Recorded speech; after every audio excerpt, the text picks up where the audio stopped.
Risto Küljastinen vilistanud selle kohtumise alanuks. Joone Blanco on neist kahest parempoolne. Ning vasakkaitse koha peal 29 Joosep Saliste. Vaatame siit ära selle rünnaku, kus seal puterdatakse natukene ja esimene on olemas, kui minut 40 on mängitud, aga ei, suluseisu lipp tõuseb.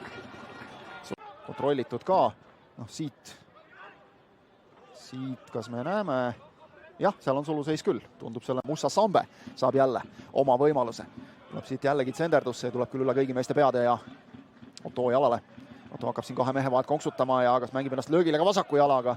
Just kui oli löögikoridor olemas, aga löök läheb üle jala ja üks võit Pärnu Vapruse üle. Oi, kus siin eksitakse pahasti ja siin on Levadial esimese võimalus Otto, aga ei kasuta ära ka praegu ja kas jooksevad seal omavahel kokku praegu. Sambe ja Otto minu meelest lõid praegu jalad omavahel vastu teineteisele. Kui veel rääkida sellest, kes selles mängus soosik on, siis tegelikult meie sõbrad Vivatbetist vooru eel kõiki kohtumisi vaadates hindasid seda asja vähemalt korra väljakul kokku said. Julgelt mängivad Unitedi mehed karistusalas, aga palli kätte ei saa kuidagi Tambetuu käest.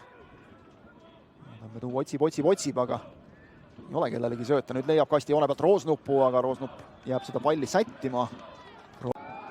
Mängitakse madalalt ja päris kavalalt. Ja mängitakse päris hästi tegelikult. Ja taas vasakult äärelt. Ja taas läheb selle palli sättimise ja 7 puutega nii palju aega, et saadakse jalg ette, siis tuleb üliterav pall veel värava eest läbi, aga ei ole seal kedagi, kes jala või pea vahele vaat. Tunnetatavalt on nõks vähem, aga siin ohtlikult läheb see pall oma mehe jalast värava suunas. Levaudist Levadiale mängupanekuks. Roosnupul nüüd ruumi ja sealt tuleb ka löök. Jürg lükkab selle esimesest ristnurgast nurgalöögiks. Ja Otto tuleb sealt ära ja Skvortsov läheb ette posti üllatama pürgi, aga nüüd on Unitedil päris palju jõudu rünnakul tegelikult, aga vasakul äärel sinna ei viida palli. Nüüd Ovusu saab lüüa, aga lööb üle. Nõmme Unitedi selle mängu parim võimalus tõenäoliselt 53. minut. Nüüd päris hea sööt ja kasti välja ja see on ju penalti praegu ja Küljastinen näitabki nii.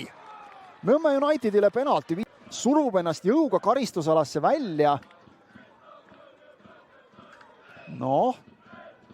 Vaatame seda asja. Ja Frolov lööb kindlalt alla nurka. Valner läheb õiges suunas, aga Froll lööb ära ja laseb looma välja. Nõmme United 1-0 seda kohtumist juhtimas, kas me näeme selles 4. voorus veemata, aga pall on väravas.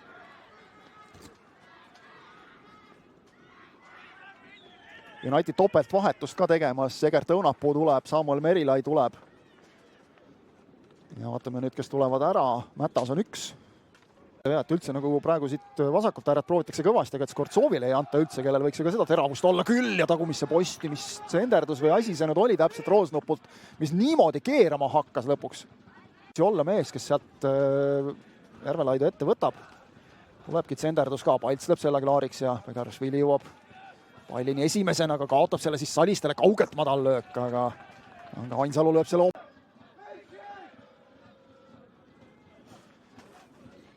Ainsalu suudab jätkata siit Roosnupule, Roosnup veel Salistele omakorda, kellel on ruumi ääre peal. Tsenderdusele Merilai vastu ja sealt tuleb 1-1. Sealt tuleb 1-1 ikkagi Levadiale ja Vendel, kes toodi selleks, et lüüa Vaatame veel korra seda Saliste tsenderdust. Tegi ka oma töö ära, nihutati ta äärekaitsest ääre peale vahetuste järel. Merilai jäi kaugele tast ja siis magatakse täiesti maha Vendelli jooks. Ja Vendel lööb sisuliselt segamatult.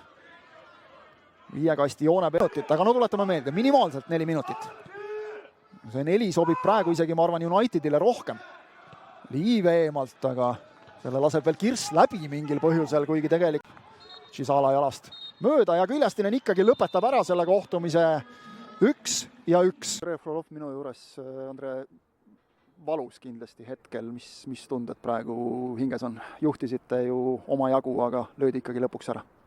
Jaa, kindlasti väga valus, et arvestades, et suutsime ikkagi päris tugevalt nagu kaitsta ja Levadia nagu väga palju võimalusi seal ei tekkinud, et lõpuks üks selliste täpne tsenderdus ja ma arvan, ka seal jäime nagu palli ründamisega passiivseks ja sealt Vendel hüppas selle tagant välja, et kahju muidugi sellest ja et noh, kui päeva oleks alustanud sellega, et saame siit täna viigi, oleks loomulikult rahul olnud, aga jah, see juhtima minek, vastane punane kaart, et mingi periood veel saime väga hästi hakkama, aga siis vajusime nagu liiga alla, et ja passiivseks just, et lasime liiga palju sealt äärte pealt neid asju sinna kasti, et siis võib alati midagi juhtuda.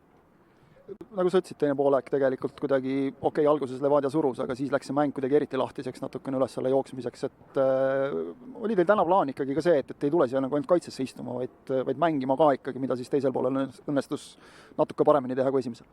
Jaa, loomulikult, et üks plaan oli ka, et mängu alguses ka täitsa, et ma arvan, siis üritasime ka agressiivsemalt, aga oli teada, et kui nad suudavad meid suruda sinna allapoole, et siis teame seal oma asju, mida tegema peame, et saime suhteliselt hästi tegelikult hakkama ja nii see jalgpall on, et tõesti teine poolega oli see natukene, ma arvan, peale seda punast kaarti oli Levadial ka korra segadus, et kuidas ja mis, et nad ei saanud ka kuidagi, et olid nemad omakorda passiivsed ja oleks võinud sealt karistada, aga jah, nii oli.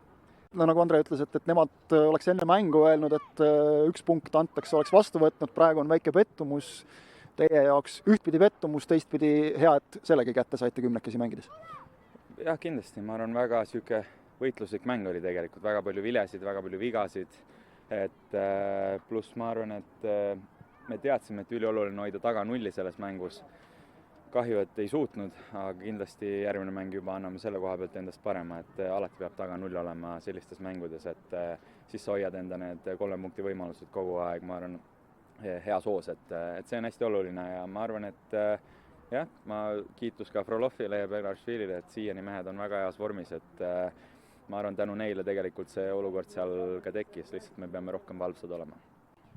Sind ennast, siis kui 10 jäite ja lükati ääre peale, oli sul lihtsalt selge ülesanne, et tee seda, millest lõpuks ka värav tuli, et võid isiklikus plaanis sellega rahule jääda. Kindlasti jah, eks ta natuke on, ma pole vaata ammu rünnakut mänginud, aga kindlasti nii kui mind sind pannakse, et ma kuulan, mida treenerid räägivad ja üritan maksimumi anda, nii palju kui mul sees on, et jah, viimastel aastatel olen pigem vasakkaitset mänginud, et suudan kombineerida ääreründajatega kokku pigem, et tuleb see lihasmälust kuskilt välja ikka sellistel hetkel? Kindlasti jah, et ma ju noorest peast sain ka väga palju mängida seda positsiooni, aga ma usun, et see väravsööt oli hea ja täna me peame mõtlema, et see 1 punkt on ka meile väga oluline, et terve hooaja faasis kõik punktid on väga olulised, nii et ma väga loodan, et teeme hea analüüsi sellest mängust ja